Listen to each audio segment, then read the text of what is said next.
Jadi di situ dia harus memperbaiki atau nambal perahu karetnya di tengah-tengah ikan hiu. Tapi di situ dia benar-benar berpikir, oh gue nggak boleh jadi makanan ikan hiu nih, gue harus bertahan hidup gimana pun caranya. Jadi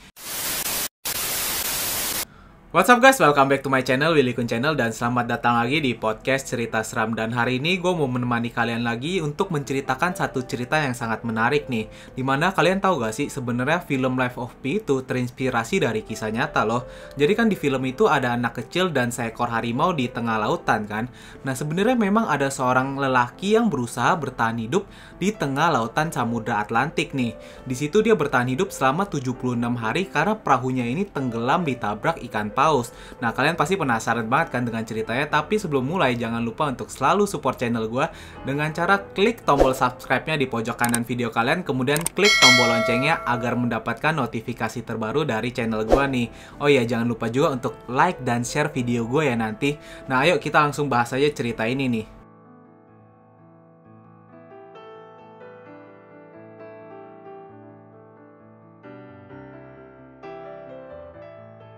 Mungkin kebanyakan dari kita kalau ngedenger namanya lautan pasti kepikiran, oh liburan nih, berenang dan mancing, pasti seru banget kan? Nah, kalian pernah gak ngebayangin gimana kalau kalian itu hanyut di tengah lautan samudra? Nah, cerita ini pernah terjadi pada tahun 1981 di mana seorang pria bernama Stephen Callahan yang baru bercerai dengan istrinya memutuskan untuk menjelajahi Samudra Atlantik sendirian. Tapi salah satu kesalahan terbesar Callahan adalah menggunakan perahu seperti ini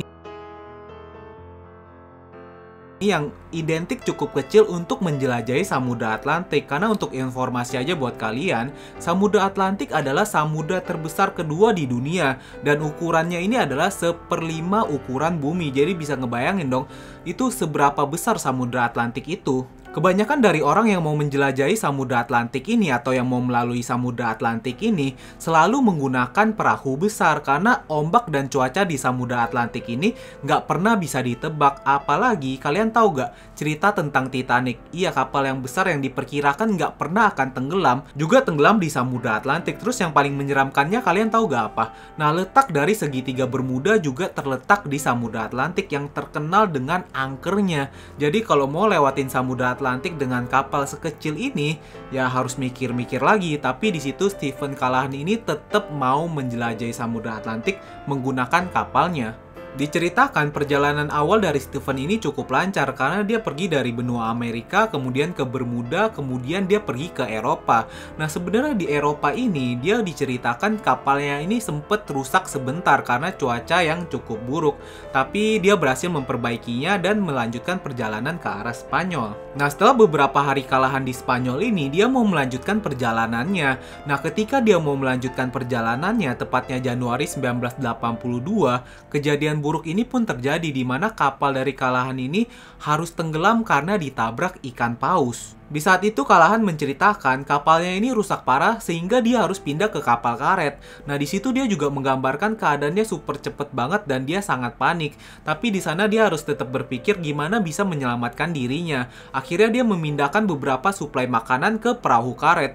Bahkan yang paling mengerikannya, Callahan harus menyelam ke dalam kapalnya yang sedang tenggelam untuk mengambil beberapa alat untuk bertahan hidup dan suplai makanan lagi. Karena kalau misalnya dia nggak lakuin hal itu, udah pasti dia nggak akan bisa bertahan hidup.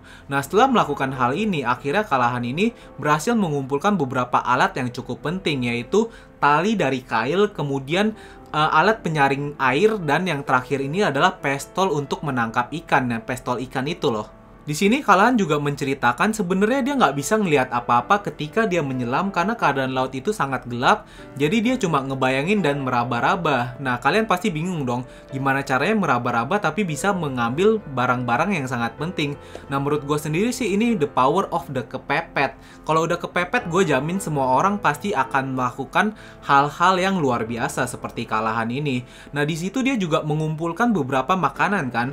Nah tapi sayangnya makanan yang dia kumpulkan itu kalau diperkirakan cuma bisa bertahan 2,5 minggu. Karena kan nggak ada yang tahu kapan dia bisa diselamatkan, dan menurut dia sendiri makanan itu nggak akan cukup. Kalau ditanya berapa persen kemungkinan Callahan ini ditemukan, mungkin bisa dibilang nyaris nggak mungkin Callahan ini bisa ditemukan.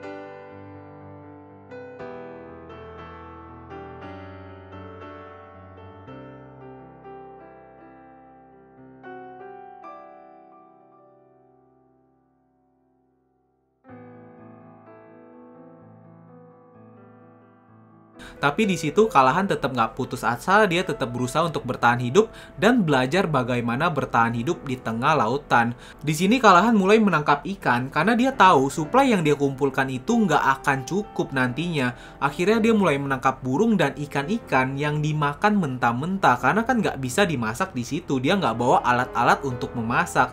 Jadi dia harus makan itu semua dengan mentah-mentah. Dan akhirnya dia juga mulai menyaring air dari hujan yang harus dia minum karena itu satu-satunya minuman yang bisa dia minum. Dan hebatnya, Callahan juga mulai membuat alat navigasi manual yang disebut dengan sextant.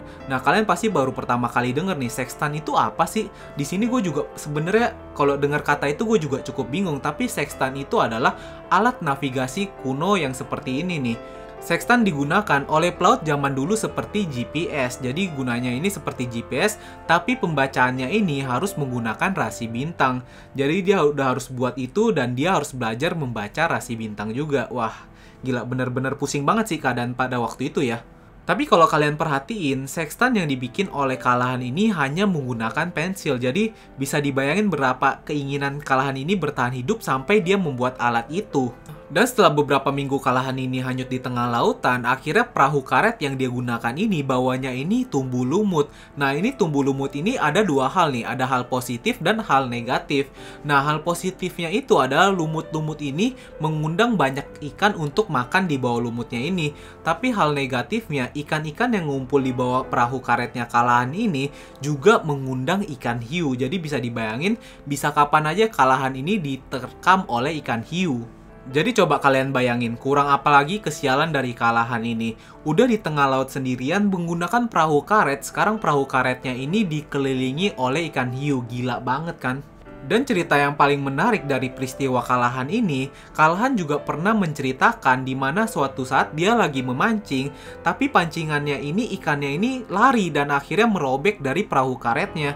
Jadi di situ dia harus memperbaiki atau nambal perahu karetnya di tengah-tengah ikan hiu. Tapi di situ dia benar-benar berpikir, oh gue nggak boleh jadi makanan ikan hiu nih, gue harus bertahan hidup gimana pun caranya. Jadi dia udah harus memperbaiki, menambal perahu karetnya, terus dia harus nuang air yang masuk dan dia harus mempertahankan perahu itu tetap ngambang. Jadi kayak bener-bener udah full time kerja banget, dia nggak bisa berhenti lagi di situ. Tapi bisa ditebak dong, Callahan berhasil memperbaiki perahu karetnya. Kalau nggak, cerita ini dari mana? Nah, di situ sebenarnya Callahan juga menceritakan ada 7 kapal yang udah lewat di deket perahu karetnya nih. Dia udah coba teriak-teriak, dia udah coba kasih signal, dan dia udah coba nembakin flare gun. Tapi sayangnya kapal-kapal ini nggak menerima signal dari Callahan ini. Nah, di titik ini sebenarnya Callahan udah stres dan depresi banget. Dan di situ dia juga udah ngebayangin bagaimana kalau misalnya dia nggak pernah ditemukan dan dia meninggal di tengah-tengah lautan Samudra Atlantik. Tapi akhirnya setelah Callahan nih bertahan hidup di tengah ombak dan badai ekstrim lautan Samudra Atlantik, dia ini berhasil ditemukan setelah 76 hari mengambang di Samudra Atlantik. Dia ditemukan di sekitar perairan Karibian.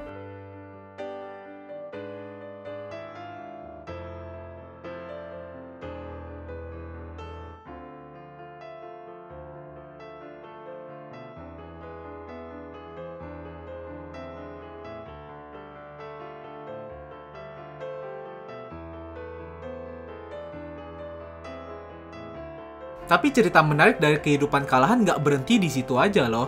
Nah, kalau kebanyakan dari kita, setelah mengalami hal seperti itu, kita akan trauma dan menutup cerita ini dari publik. Nah, ini berbeda dengan Callahan. Callahan mulai menulis semua pengalamannya dan membuat menjadi satu buku nih. Nah, judul bukunya adalah 76 Hari Hanyut di Tengah Lautan. Nah, buku ini hebatnya menjadi top seller di New York pada tahun 1986. Dan nggak berhenti di situ aja, pengalaman hidup dari Callahan ini sendiri pernah dibikin film dokumenterinya pada tahun 2010 yang berjudul I Should Not Be Alive. Dan puncaknya, Callahan ini juga ikut serta dalam pembuatan film Life of Pi, di mana kita ketahui nggak ada yang lebih berpengalaman selain Callahan kalau hanyut di tengah lautan. Nah, menurut kalian gimana? Kalian bisa nggak bertahan hidup di tengah lautan selama 76 hari? Coba tinggalin komentar kalian. So, itu dia guys cerita hari ini yang menginspirasi film Life of Pi. So, jangan lupa untuk like dan share video ini. Thank you guys for watching this video. See you!